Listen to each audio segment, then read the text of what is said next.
y es que para muchos Jorge Mario Bergoglio es un papa polémico y reformador. Veamos por qué ha sido tan criticado por algunos y querido por otros, y por qué durante los últimos 3 años se ha convertido en uno de los hombres más influyentes del mundo. Un pilar. El arzobispo de Buenos Aires, Argentina, el entonces cardenal Jorge Mario Bergoglio, fue elegido pontífice de la Iglesia Católica el 13 de marzo de 2013 y se convirtió en el primer papa latinoamericano y jesuita. Habemus Papa. En estos 3 años ha visitado 19 países y en total ha realizado 23 viajes y ha pronunciado 628 discursos. Desde el inicio de su pontificado, el Papa ha marcado su estilo y ha dejado claro que quiere una iglesia austera. Entre sus discursos más revolucionarios están la lucha contra la corrupción dentro del Vaticano, la pederastia y el matrimonio homosexual. En un lobby no todos son buenos, pero si una persona es gay, busca al Señor y tiene una buena voluntad, ¿quién soy yo para juzgarla? Y ha dejado clara su posición en temas como el medio ambiente, inmigrantes, guerra y la política internacional. Cuando el extranjero hace un llamado a nosotros, no debemos repetir los errores del pasado. También ha servido como mediador entre los Estados Unidos y Cuba para el restablecimiento de las relaciones diplomáticas, razón por la cual en el mes de septiembre del 2015 visitó los 2 países. Nunca el servicio es ideológico, ya que no se sirve a ideas, sino que se sirve a personas. Sin embargo, en este discurso, que para muchos fue conciliador, fue criticado por otros al no condenar al régimen de los Castro, como si lo hizo en su visita a México, donde denunció la corrupción, el narcotráfico y la violencia. A pesar de que muchos lo apoyan, también ha recibido duras críticas por su posición política y revolucionaria. Desde la propia iglesia, el ala más conservadora teme que detrás de esta gentil fachada se esconda un reformador peligroso que diluya la enseñanza católica sobre los temas morales como la homosexualidad y el divorcio, mientras se concentra en problemas sociales como el cambio climático y la desigualdad económica.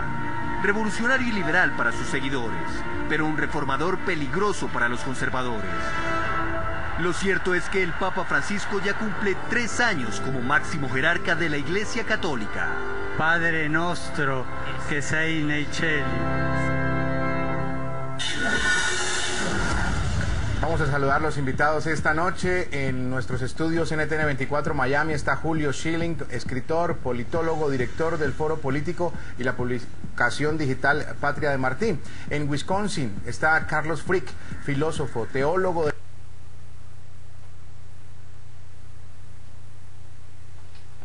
Instituto de Teología para Estudiantes Religiosos, ITER. Y en nuestro Centro Internacional de Noticias nos acompaña Patricio Merino, vicerrector académico del Centro Bíblico Teológico Pastoral para América Latina y el Caribe, doctor también en Teología. A los 3, gracias por aceptar esta invitación. Hoy Viernes Santo, sabemos que es una fecha muy importante para la comunidad católica en el mundo entero, así que dedicamos este espacio precisamente a analizar, por la coyuntura que vivimos esta semana, la Semana Santa, los 3 años del Papa Francisco al frente de la Iglesia Católica. Y quiero comenzar con esa pregunta para los 3 invitados, desde su perspectiva, cada uno, por supuesto, ¿qué destacan del Papa Francisco al frente de la Iglesia Católica en estos 3 años? Y empezamos en Miami, vamos con Julio Schilling. Julio, adelante, bienvenido, una buena noche. Cómo no, buenas noches Jesús, y saludos para ti, la gran audiencia de NTN 24, muchas bendiciones en esta semana mayor. Mira, el Papa Pío X en 1907 emitió una encíclica Pacendi Dominici Gregis, que en efecto recogió una gran preocupación, y digo y cito: traman la ruina de la iglesia no desde afuera sino desde adentro. Hubo 10 otras encíclicas que precisamente dejaron saber la gran inquietud que había con ideologías de la izquierda radical, como el socialismo y el fascismo, que se desprendían desde el siglo XIX y principios del siglo XX. Jorge Mario Bergoglio es en efecto un producto de esa cultura que en el Vaticano, el Concilio Vaticano II, pues alcanzó una licencia que pasó al lo humano podemos decir, mucho más que lo divino, su visión del mundo. Y este Papa lo refleja y lo prueba en muchas cosas. Por ejemplo, tiene una versión no de un modelo económico, sino una versión del capitalismo. Por ejemplo, el capitalismo competitivo en los Estados Unidos y en otras partes del mundo lo critica enormemente. Sin embargo, el capitalismo de Estado que hay en Cuba comunista no tiene ninguna preocupación. Los trabajadores también los escoge. En Cuba, por ejemplo, cuando una persona trabaja para una empresa extranjera, el dinero se le paga a la dictadura y el régimen se apropia 80% de la suma que se le paga. 80%. Eso sería un escándalo si ocurriera en los Estados Unidos o en Europa. Sin embargo, el Papa no tiene ninguna objeción a eso. El Papa escoge sus políticos. Criticó a Donald Trump, un candidato que, si bien tiene enormes terrenos para criticar, sin embargo opera dentro de un modelo democrático, y en Cuba pues felicitó al dictador Fidel y Raúl Castro. Escoja sus derechos humanos. Prefiere siempre lo de segunda y tercera generación, que enfocan en derechos económicos, culturales, y los principales, los fundamentales, los primordiales, los de primera generación, donde está la libertad, no le importa un bledo. El Papa Francisco es mucho más ideólogo que figura religiosa. Yo creo que eso ha quedado bien claro a través de estos 3 años. Vemos su preocupación por presos. Se preocupa por los presos en los Estados Unidos, presos comunes, los presos en México. Sin embargo, los presos políticos de Cuba no les importa un bledo. Me quedo con esa frase suya, Julio, y ya la vamos a debatir. El Papa Francisco, dice usted, es más ideólogo que religioso. Le quiero dar las buenas noches y la bienvenida al programa a Carlos Frick. Nos acompaña desde Wisconsin, en Estados Unidos. Carlos, bienvenido. ¿Y qué destaca usted de estos 3 años del Papa al frente de la Iglesia Católica? Muy buenas noches y gracias por la invitación. Es difícil evaluar al Papa en solamente 3 años, pero si hay algo que es evidente es que el Papa ha traído al Vaticano más cerca de la gente. Es un Papa que es, en cierta forma, encarnación de las consecuencias del Vaticano II y de la apertura de la Iglesia. Y es un Papa que desde el momento de llegar al Vaticano ha cambiado la imagen de la Iglesia. Ha abierto la Iglesia a los feligreses, ha convertido a la Iglesia en una iglesia más de la gente, que no es vista como un organismo distante de lo que sucede en la iglesia de a pie.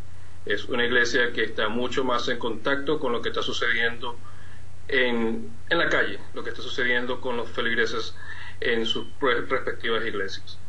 Perfecto. Bienvenido, Patricio Merino. Gracias por estar con nosotros en este Centro Internacional de Noticias, en esta fecha tan especial para algunos. Algunos la dedican a descansar, sus vacaciones. Bueno, nosotros estamos trabajando y le estamos brindando la posibilidad hoy a los que nos acompañan esta noche de ofrecerles esa visión de cada uno de ustedes sobre estos 3 años del Papa Francisco. Para usted, ¿qué es lo más importante del Papa Francisco? Bueno, muchas gracias por la invitación. Yo destacaría al menos 3 o 4 cosas. Lo primero, sin duda, él recibe un mandato cuando lo eligieron de suscitar reformas, y ciertamente lo más importante es que el espíritu con que hace esas reformas es la frescura del Evangelio. Si hay algo que atrae a las personas y por esa razón podríamos decir tiene tanta popularidad, no porque sea un populista ni un ideólogo, creo yo, sino porque él transmite la frescura del Evangelio. Esas palabras sencillas como las que usaba Jesús, esos signos como los que usaba Jesús, la gente ve en él el Evangelio de Jesucristo. Yo creo que eso es lo primero, y todas las reformas que estaba tratando de impulsar, de las que me imagino que hablaremos más adelante, se nota esa impronta. Por destacar algunas, por ejemplo, él se centra en una iglesia en salida, una iglesia que vaya a la periferia, una iglesia que él dice que prefiere que sea una especie de hospital de campaña, donde realmente allí puedan encontrar acogida, misericordia. Alivio. Exactamente, los que se encuentran de alguna manera varados en el camino. Entonces, eso es lo primero. Lo segundo, eso lo hace con un estilo también que se ve en su sencillez, en un lenguaje, en una forma de ser, que es lo que descoloca a veces, porque no era el estilo al que estábamos acostumbrados y donde quizás se note allí su impronta latinoamericana. Pero en un tercer y cuarto lugar hay otros elementos, como por ejemplo su preocupación por la paz en el mundo y su preocupación por la paz de los cristianos. Hay que pensar el acercamiento que ya viene de mucho antes, pero que él ha seguido con fuerza con las iglesias ortodoxas, sí, que es el otro pulmón de la iglesia cristiana.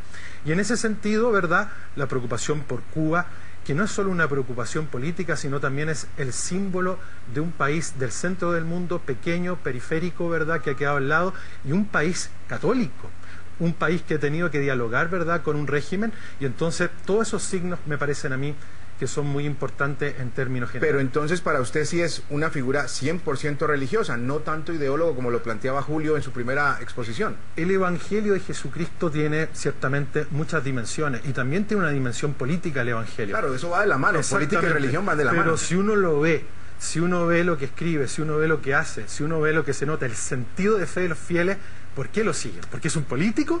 No, porque ven en él la impronta del Evangelio de Jesucristo. Muy bien. De esas transformaciones, Julio y Carlos Frick en Wisconsin, de esas transformaciones que habla Patricio, de las que ha empezado a esbozar lo que él quiere en la Iglesia Católica, ¿cuál es la que más destacan? ¿A cuál ustedes ven que puede entrar y ser aceptada por los mismos miembros de la Iglesia Católica, Julio?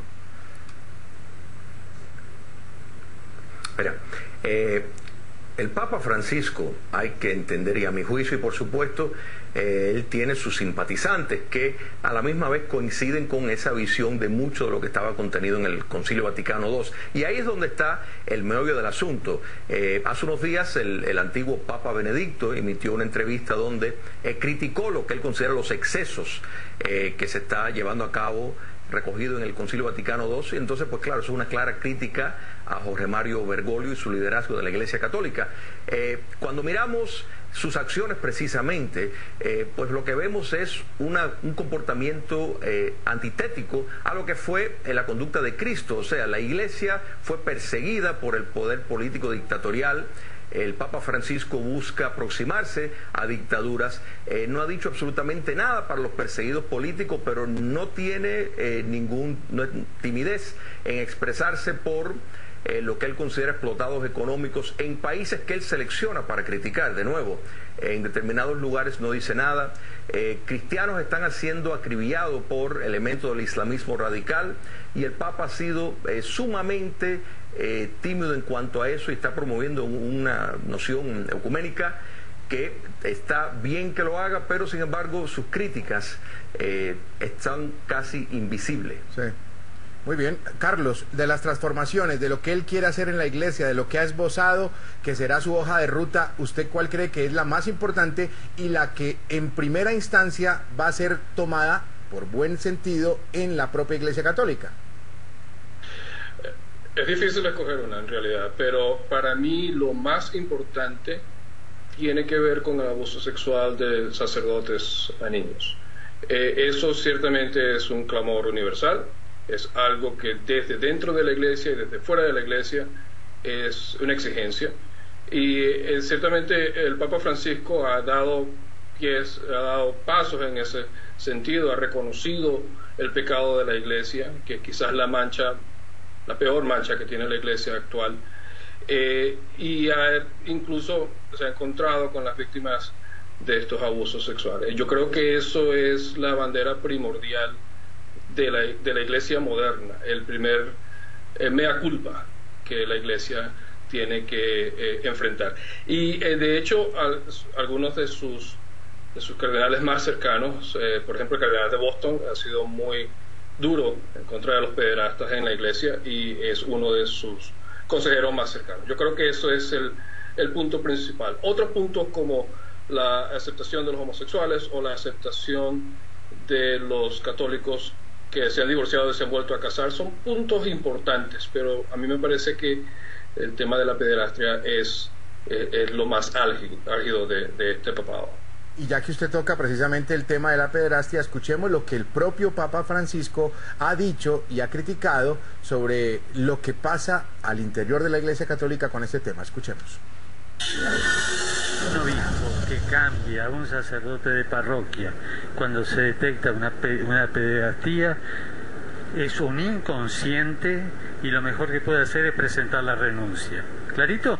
Que es una monstruosidad, porque un sacerdote, por así decirlo, que le interesa a la Iglesia, que es, la Iglesia está para predicar el Evangelio y es un Evangelio de alegría. En segundo lugar, es una Iglesia en salida, misionera, como ya dijimos, al servicio. En tercer lugar, ¿verdad?, es una Iglesia que en ese sentido no está encerrada en sí misma y por lo tanto inmaculada y muerta por el encierro, sino que, claro, tiene heridas, pero tiene que tener heridas porque ha salido, ¿verdad?, a estar cerca. Y más recientemente tenemos la Laudato Si, por ejemplo, y la Misericordia Vultus. Es decir, cualquier persona que realmente quiera ver cuál es la hoja de ruta que tiene el Papa Francisco, no hay ningún misterio. Cualquier persona en Google puede encontrar, ¿verdad?, la Evangelii Gaudium, la Laudato Si y la Misericordia Vultus, por ejemplo. De tal manera que ciertamente el tema de la pedofilia es central porque, como lo dijo bien clarito, eso no tiene cabida, pero también hay otros temas. Pero ahí yo me centraría que nosotros tenemos acceso a cuáles son esas centralidades. Perfecto. Ahora, vuelvo a un aspecto que lo mencioné. Patricio, Julio también lo tocaba en una de las intervenciones. Voy con usted precisamente, Julio, a preguntarle por este aspecto.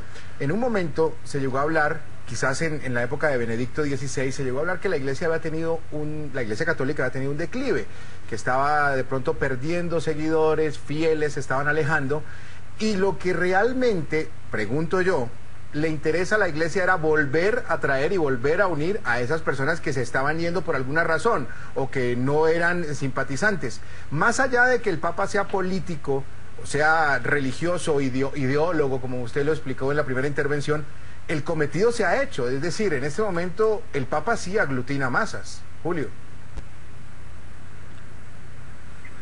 Mira, yo creo que el Papa Benedicto, en su crítica a la política que estamos viendo, en efecto toca ese punto porque considera que, como tú bien describes, en un intento de la Iglesia Católica de atraer personas, como si atraer personas, o sea, fuera como un club de popularidad, pues entonces él considera, el Papa Benedicto, que se está renunciando a ciertos principios fundacionales de la Iglesia Católica que él considera mucho peligroso. Y eso lo dijo Papa Benedicto, no lo digo yo. Entonces, yo creo que, mira, las acciones, efectivamente, todo es récord público. La cuestión es las diferentes lecturas que se le está dando en el tema de la religión, pero cuando uno le gusta lo que ve, uno quiere entrar, uno por lo menos quiere saber qué más hay. Entonces, digamos que en esa parte, por eso les hacía la pregunta. Vamos a revisar de inmediato también opiniones de televidentes en las cuentas de Twitter que aparecen en sus pantallas. Vamos a hacer la primera pausa y seguimos con el debate. ¿Qué destacan ustedes de estos 3 años, de estos 3 primeros años del Papa Francisco al frente de la Iglesia Católica? Opiniones de inmediato. Chila Sánchez dice que es el Papa más simpático que ha pasado por el Vaticano, además de moderno y claro. Pablo Antonio Reina, ¿es posible rescatar lo directo que ha sido en sus pronunciamientos en estos 3 años, a diferencia de otros papas? Altagracias Martínez dice lo siguiente, que ha unido más a la Iglesia y que ha generado cercanía por parte de muchas comunidades. Hacemos la primera pausa en el programa, regresamos. Seguimos en el programa. Varios días de votaciones fueron necesarios para encontrar al sucesor de Benedicto XVI. Recordemos, en el siguiente informe preparado por nuestra producción, cómo fue la elección de Jorge Mario Bergoglio ese 13 de marzo de 2013 y cómo se convirtió. A las 11:40 el humo negro volvió a ser el protagonista en la Santa Sede. Tras un breve descanso, los prelados volvieron a ingresar a la capilla para realizar las otras votaciones del día. Entre tanto, miles de fieles aguardaban bajo la lluvia en la plaza de San Pedro por el humo blanco. Como un símbolo divino y presagio de una buena noticia, una gaviota blanca de plumas grises visitó el techo de la capilla. Tras la misteriosa aparición, el frío y la lluvia fueron los acompañantes de los feligreses que aguardaban por la buena noticia. Luego de 5 jornadas de votación y oración, a las 7 de la noche y 8 minutos hora local, el júbilo se apoderó de la plaza de San Pedro al ver la emisión del esperado humo blanco. La espera terminó cuando al balcón de la basílica salió el cardenal protodiácono francés Jean-Louis Turán y pronunció la famosa y esperada frase: Habemus Papam.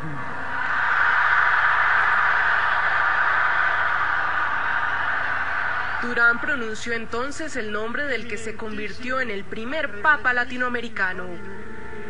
De nuevo la plaza de San Pedro se llenó de júbilo. Sancte Romani Ecclesiae Cardinalem Bergoglio. El cardenal argentino Jorge Mario Bergoglio, quien tomará las riendas de la Iglesia Católica, apareció minutos después en el balcón. Visiblemente conmovido, pero con tranquilidad, subió 3 escalones y saludó por primera vez a sus fieles. De esa manera culminó uno de los días más importantes para la fe católica en el mundo. Sin haber empezado su pontificado, Francisco I ya hace parte de la historia al suceder a un papa que sigue vivo y ser el primer representante de América Latina en tomar el cargo más importante de la Iglesia Católica. Así registrábamos hace 3 años largos ya, el 13 de marzo de 2013, lo que sucedía o cómo fue mejor la elección del Papa Francisco. Patricio, tenía algunos apuntes antes de la pausa comercial. Sé que hicimos la pausa, no le di la palabra, así que si quiere retomar algo de lo que veníamos hablando con Julio y con Carlos, adelante. No, me gustaría un poco matizar lo que ha dicho nuestro colega Julio, en el sentido que si no queda todo un poco en el aire. Yo creo que no se puede decir en ningún caso que Francisco no promueve la libertad. Lo ha dicho muchas veces, promueve la persona en toda su dimensión y en eso la libertad, que por distintos acuerdos en las visitas donde él sabe perfectamente que está todo bien pautado y quizá a veces por un bien mayor no haya salido público ciertos pronunciamientos, no significa que no se preocupe por la libertad. Todo lo contrario, donde va libera, porque el que libera es Jesucristo. En segundo lugar, ciertamente el que atrae es Dios, es Jesucristo, no el Papa realmente en él. Si el Papa atrae es porque la gente ve en él al Espíritu Santo. Por otra parte, que como católicos creemos que es quien lo eligió realmente.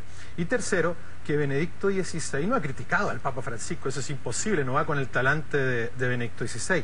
Benedicto XVI, cuando yo era Ratzinger, ciertamente publicaba varias cosas que ayudaban a una mejor comprensión del Concilio Vaticano II frente a posibles excesos. Pero hay de decir que Francisco ha criticado al Papa no es cierto. Segundo, que excede por lo que ha dicho el Vaticano II, no.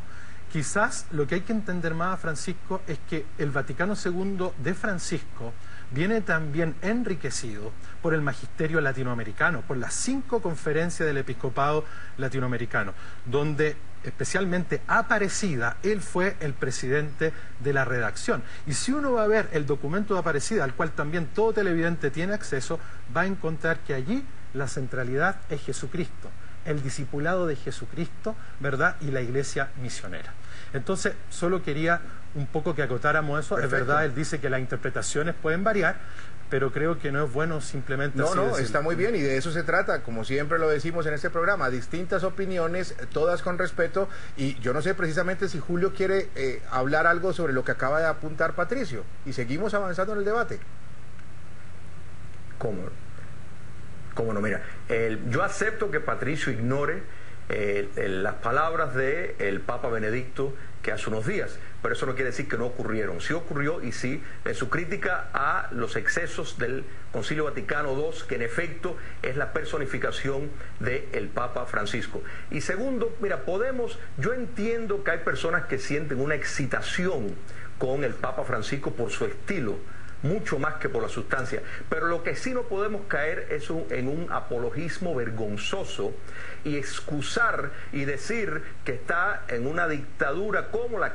Él fue el presidente de la redacción, y si uno va a ver el documento de Aparecida, al cual también todo televidente tiene acceso, va a encontrar que allí la centralidad es Jesucristo, el discipulado de Jesucristo, ¿verdad? Y la iglesia misionera. Entonces, solo quería un poco que acotáramos eso. Perfecto. Es verdad, él dice que las interpretaciones pueden variar, pero creo que no es bueno simplemente así decirlo. Está muy bien y de eso se trata, como siempre lo decimos en este programa, distintas opiniones, todas con respeto, y yo no sé precisamente si Julio quiere hablar algo sobre lo que acaba de apuntar Patricio, y seguimos avanzando en el debate. ¿Cómo no? Mira, yo acepto que Patricio ignore las palabras del Papa Benedicto que hace unos días, pero eso no quiere decir que no ocurrieron. Sí ocurrió, y sí, en su crítica a los excesos del Concilio Vaticano II, que en efecto es la personificación del Papa Francisco. Y segundo, mira, yo entiendo que hay personas que sí... Fuimos extranjeros.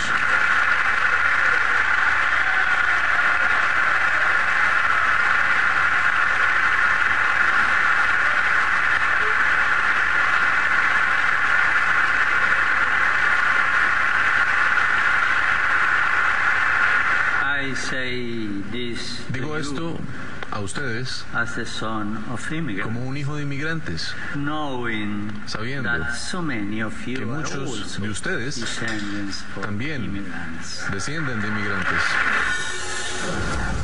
La primera posición que escuchábamos sobre los homosexuales, la segunda sobre el tema de la inmigración, no solo la inmigración en nuestra parte del hemisferio, sino también en la inmigración que se vive en toda parte del mundo. Julio tenía la palabra antes de la pausa comercial.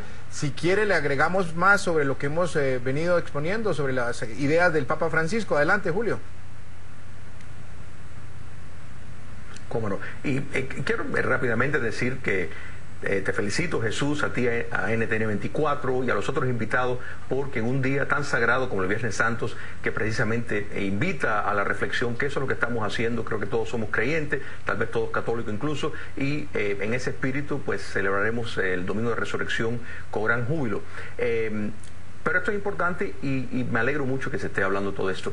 Mira, he oído algunas cosas cuando el Papa, que han dicho que respeta al país anfitrión de su visita, pero entonces eso es querer decir que el Papa pues menosprecia a los mexicanos y a los estadounidenses, porque en México regañó a México y a su sistema, y hacia los Estados Unidos, particularmente algunas personas de los Estados Unidos, pues emitió críticas fuertes. Entonces ese patrón no funciona. El Papa sí tiene de nuevo una visión muy particular, y si se acepta que el Papa abraza y la idea de lucha de clases, pues claramente está dentro de un contexto altamente ideológico y peligroso, porque todo lo está viendo de una manera muy particular y ya está completamente prejuiciado. De nuevo, eso no quiere decir que el Papa Francisco pues no tenga pronunciamientos que vienen en acuerdo a la fecha, como la cuestión de atacar a actos de nuevo lascivos por determinadas personas dentro de la Iglesia Católica, y en abrazar a la comunidad homosexual. Hay que recalcar también que Juan Pablo II pues también tomó una actitud de apertura en cuanto a eso, y el Papa Benedicto en cierto sentido, pero claro, no tan directo como el Papa Francisco. Sí, Carlos Frick, adelante sobre esto que estamos planteando. No sé si quiera reflexionar sobre el tema de los homosexuales, la posición del Papa Francisco sobre la homosexualidad, también sobre la inmigración, que me parece importante porque son temas de coyuntura en este momento noticiosa en toda parte del mundo. Sí, el tema de la homosexualidad es algo que viene, es una apertura que viene en camino desde Juan Pablo II, que quizás durante el periodo anterior la Iglesia no fue tan abierta a hablar de la aceptación, pero Francisco lo ha rescatado de una forma magnífica, en mi opinión, y es no pasar juicio a aquellas personas simple y llanamente porque son homosexuales. Eso en cierta forma implica romper con la idea de que la homosexualidad es una especie de desviación o depravación, que la gente escoge ser homosexual. Y eso para mí es lo que cambia el discurso cuando el Papa Francisco dice que quién soy yo para juzgar a los homosexuales. En cierta forma es aceptar a los homosexuales como personas, como quienes son, y no dejar que el tema de su sexualidad sea solamente lo único importante sobre ellos. Todos somos personas sexuales, y la sexualidad no es la única reducción del hombre. Entonces hay mucho más hacia el hombre, hay mucho más hacia la idea de la Iglesia que simple y llanamente el tema sexual. Yo creo que eso es lo más importante, sí. Aceptar a los homosexuales como seres humanos, como hijos de Dios. Muy bien, Carlos. Patricio, sobre este tema.